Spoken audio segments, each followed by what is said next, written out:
This YouTube channel does not promote any violent, harmful, or illegal activities. All content provided by this channel is meant for an educational purpose only.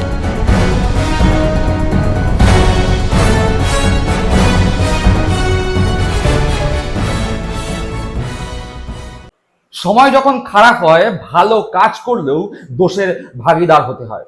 এই কথাটি এখন এই মুহূর্তে বঙ্গ রাজনীতিতে সবথেকে বেশি যিনি বুঝতে পারছেন তিনি মমতা বন্দ্যোপাধ্যায়। কেন এই কথা আজকে পর্বের শুরুতেই বললাম তা এই পর্বে আপনারা বুঝতে পারবেন ধীরে ধীরে। নমস্কার, আমি প্রতিবেদক সায়ন্তন চক্রবর্তী, আপনারা দেখছেন বঙ্গচক্ষু ইউটিউব চ্যানেল। মমতা বন্দ্যোপাধ্যায় ইতিমধ্যেই প্রাক্তন মুখ্যমন্ত্রী হয়ে গিয়েছেন। শুভেন্দু অধিকারী অতীতে যেই হুঙ্কার দিয়েছিলেন ভবানীপুরে মমতাকে হারাবো, মমতাকে প্রাক্তন করব, সেই হুঙ্কার যে শুধুমাত্র হাওয়ার কথা ছিল না, শুভেন্দু অধিকারী মমতা বন্দ্যোপাধ্যায়কে প্রাক্তন করবার জন্য যে উঠে পড়ে লেগেছিলেন তা এখন দিনের আলোর মতো পরিষ্কার। ঘটনাচক্রে প্রাক্তন হয়ে যাওয়ার পরে মুখ্যমন্ত্রী মমতা বন্দ্যোপাধ্যায়, যদিও প্রাক্তন মুখ্যমন্ত্রী মমতা বন্দ্যোপাধ্যায় দলের এই ভরাডুবির পরে বলেছিলেন যে আমাদের দলে আমরা অনেক আইনজীবী আছি, আমি নিজে আইনজীবী, দীর্ঘদিন প্র্যাকটিস করেছি, চন্দ্রিমা আছে, কল্যাণ আছে, এরকম আরো নানান তৃণমূল কংগ্রেস আইনজীবী নেতার নাম করে তিনি বলেছেন এবার থেকে আমরা নিয়মিত আদালতে দলের হয়ে মামলা করব, মানুষের হয়ে মামলা করব।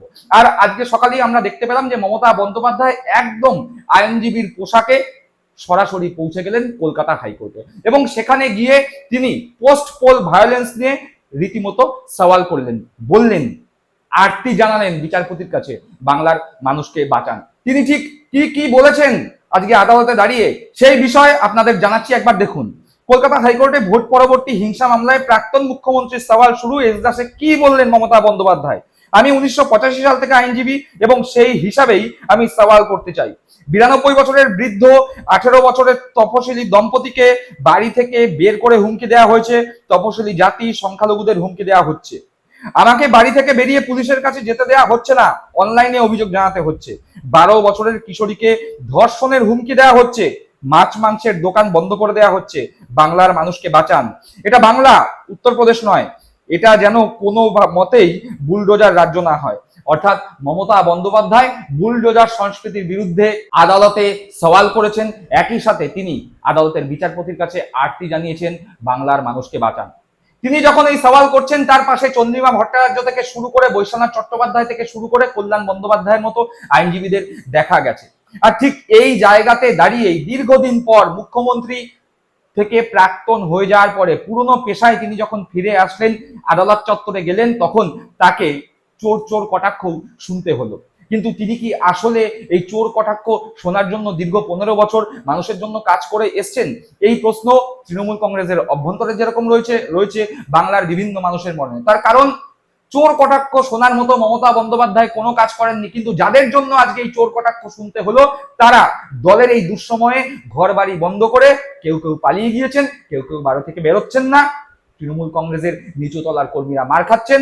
আর যাদের জন্য মমতা বন্দ্যোপাধ্যায়কে এই চোর কটাক্ষ শুনতে হচ্ছে তারা এখন নিশ্চিন্তে দিবা নিদ্রা দিচ্ছেন। যাই হোক, সেসব পরের বিষয়, সে সমস্ত নিয়ে অন্য পর্ব হবে। কিন্তু মমতা বন্দ্যোপাধ্যায় যখন পোস্ট পোল ভায়োলেন্স নিয়ে মানুষের হয়ে আদালতে সওয়াল করতে গেলেন, ঠিক সেই মুহূর্তে দাঁড়িয়েই মমতা বন্দ্যোপাধ্যায় হয়তো ফেঁসে গেলেন।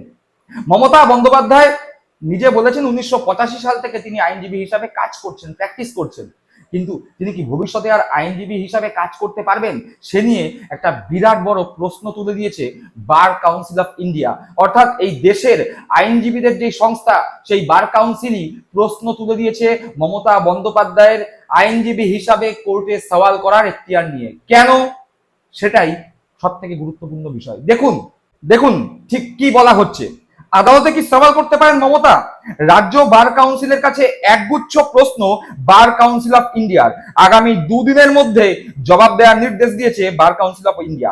অর্থাৎ আমাদের রাজ্য পশ্চিমবঙ্গের যে বার কাউন্সিল রয়েছে সেই বার কাউন্সিলের কাছে সরাসরি জবাব দিয়ে চেয়েছে বার কাউন্সিল অফ ইন্ডিয়া, অর্থাৎ দেশের বার কাউন্সিল। তারা জানতে চেয়েছে মমতা বন্দ্যোপাধ্যায় কি এই কলকাতা হাইকোর্টে দাঁড়িয়ে আইনজীবী হিসাবে সওয়াল করতে পারেন। এবার কেন, কিসের জন্য এই প্রশ্ন আসছে? এই প্রশ্ন আসছে তার কারণ যে কোনো আইনজীবী আদালতে দাঁড়িয়ে সওয়াল করতে পারেন, কিন্তু যখন কেউ আইন পাশ করে, আইনজীবী হয়, তখন আদালতে সওয়াল করার জন্য বার কাউন্সিলের কাছ থেকে অনুমতি নিতে হয়। সেখানে একটা এনরোলমেন্ট নাম্বার থাকে, সেই নাম্বারের ভিত্তিতে বোঝা যায় যে এই আইনজীবী বার কাউন্সিল অনুমোদিত। ঠিক একই রকম ভাবে মমতা বন্দ্যোপাধ্যায় আইনজীবী তো বটেই, কিন্তু মমতা বন্দ্যোপাধ্যায়ের কি এই বার কাউন্সিলের অনুমোদন রয়েছে? থাকলে সেই এনরোলমেন্ট নাম্বার কত? আবার কেউ যদি আইনজীবী হিসাবে পেশাকে বন্ধ করে অন্য পেশায় যেতে চান, সেক্ষেত্রেও বার কাউন্সিলের কাছে সেই তথ্য জানাতে হয়, সেখানে বলতে হয় যে আমি একটা নির্দিষ্ট সময়ের জন্য বা কিছুদিনের জন্য এই আইন পেশা থেকে বিরত থাকছি। আবার যখন ফিরে আসা হয় সেই পেশায়, তখনও সেটা বার কাউন্সিলকে চিঠি মারফত জানিয়ে অনুমতি নিতে হয়। এক্ষেত্রে বার কাউন্সিল অফ ইন্ডিয়া এই সমস্ত বিষয় তথ্য জানতে চেয়েছে বার কাউন্সিল অফ ওয়েস্ট বেঙ্গলের কাছে, অর্থাৎ রাজ্যের কাছে। সেখানে ঠিক কি কি জানতে চাওয়া হয়েছে বার কাউন্সিল অফ ইন্ডিয়ার পক্ষ থেকে, সেইগুলো আপনাদের সামনে তুলে ধরছে, একবার দেখুন।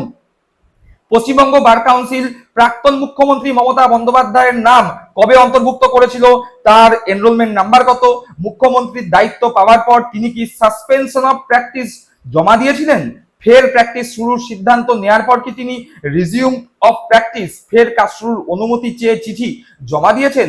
আগামী দুদিনের মধ্যে এই সমস্ত তথ্য জমা দেওয়ার নির্দেশ দিয়েছে বার কাউন্সিল অফ ইন্ডিয়া।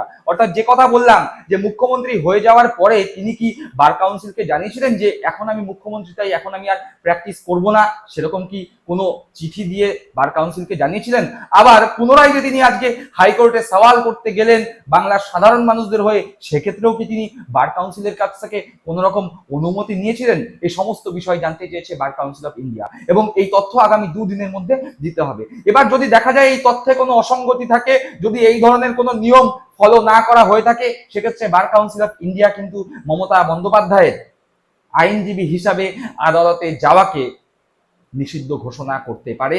এবং মমতা বন্দ্যোপাধ্যায়ের যদি এই আদালতে যাওয়াকে কেন্দ্র করে কোনো অনিয়ম হয়ে থাকে, সেক্ষেত্রে বার কাউন্সিল অফ ইন্ডিয়ার কিন্তু অধিকার রয়েছে, এখতিয়ার রয়েছে মমতা বন্দ্যোপাধ্যায়ের লাইসেন্স ক্যান্সেল করবার।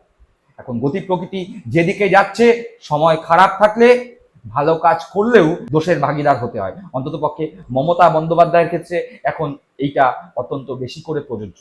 মমতা বন্দ্যোপাধ্যায় গেছিলেন বাংলার সাধারণ মানুষ যারা পোস্ট পোল ভায়োলেন্সে আক্রান্ত হচ্ছেন, বিভিন্ন মানুষ যাদের দোকানঘর ভেঙে গুড়িয়ে দেওয়া হচ্ছে, তাদের হয়ে সওয়াল করতে, কিন্তু দেখা গেল যে সেটা নিয়েও প্রশ্ন উঠছে। দর্শক বন্ধুরা, আপনারা কি মনে করছেন এই বিষয়ে? অবশ্যই কমেন্ট বক্সে কমেন্ট করে জানাবেন। সকলে ভালো থাকবেন, সুস্থ থাকবেন। জয় হিন্দ, বন্দে মাতরম।